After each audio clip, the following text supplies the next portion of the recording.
Equilla Lynn Hodrick was an 8-year-old girl born on August the 19th, 1976.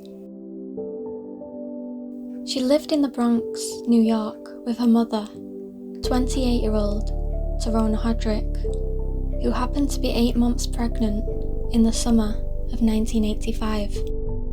The pair had lived on Briggs Avenue in the Kingsbridge Heights neighbourhood. This was an unsavoury place to live with a rough reputation. An international symbol of urban failure. Decades of gutted dreams and generations of displaced families. One New York neighborhood that straddled a thin line for years, a few square miles that hung in the balance.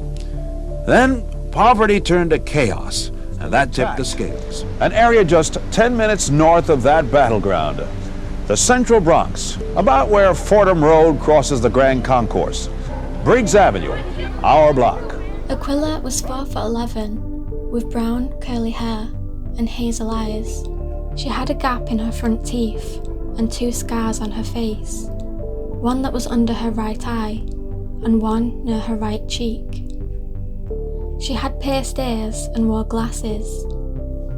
Equilla was known for her bright and engaging smile and was also said to have had a good head on her shoulders.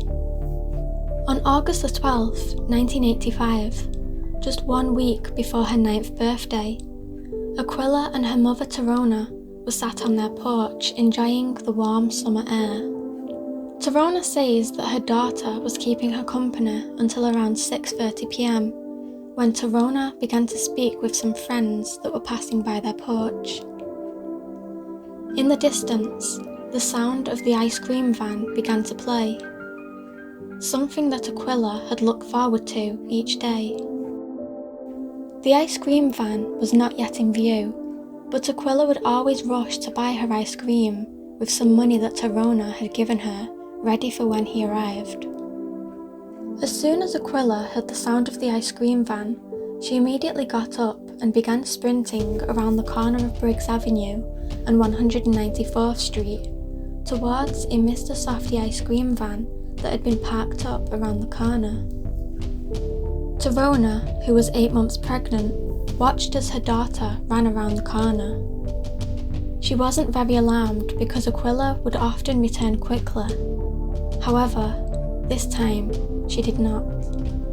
Equilla was described as street smart and wise beyond her years, so Tarona didn't immediately panic.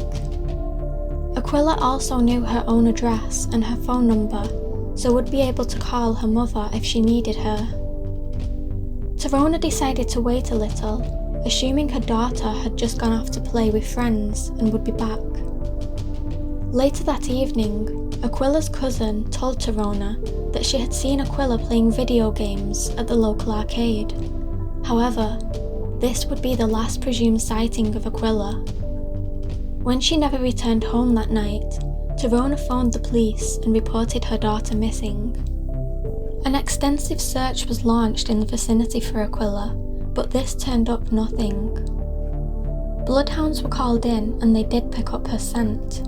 They led detectives to Webster Avenue in the Bronx, near to the tracks of the Metro North train line. The detective placed in charge of the case was an 18-year seasoned veteran named Detective Frankie McDonald. He became very close to Tarona and her family, with Tarona describing him as the nicest man ever. In fact, she admired him so much that she even ended up naming her son after him. The Metro Line tracks were known to be occupied by a large number of homeless characters. Because of this, it needed to be searched thoroughly. However, it took hours to get through to the agency for permission to search the train tracks. The railroad made it very clear that they didn't want to stop the trains in fear of inconveniencing the commuters. Detective Frankie McDonald made it clear that the neighbourhood wouldn't be happy to hear that the train schedules were considered more important than a little girl's life.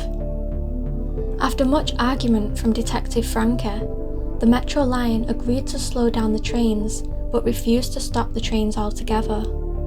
Still, this was better than nothing.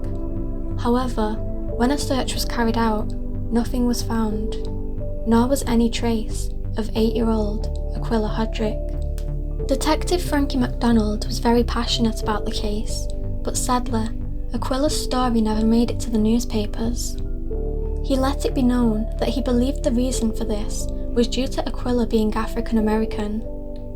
When Detective Frankie arrived back to the 52nd Precinct, his search had become top news, but not for the reasons that he wanted. The papers described of how a cop had slowed down the entire Metro North, causing havoc to passengers. When questioned by Channel 2, a female reporter stuck a microphone in his face and demanded to know who was responsible for slowing down the trains. He responded by saying, "We made that decision to search for a missing child. What is your story? That an 8-year-old girl is missing, or a few arseholes from Westchester came home to a cold dinner?" Detective Frankie retired in the late 1990s, but he spent his last 2 years working on the case.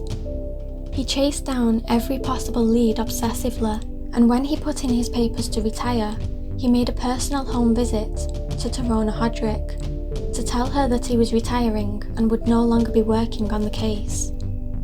Equilla sighed and said, "Well, that's the end of it." Sadly, her words would be the truth. She was adamant that the police had done everything in their power to find her daughter and was, however, grateful. She said that they had searched every apartment building around Valentine Avenue to Webster and that there was nothing else left to do.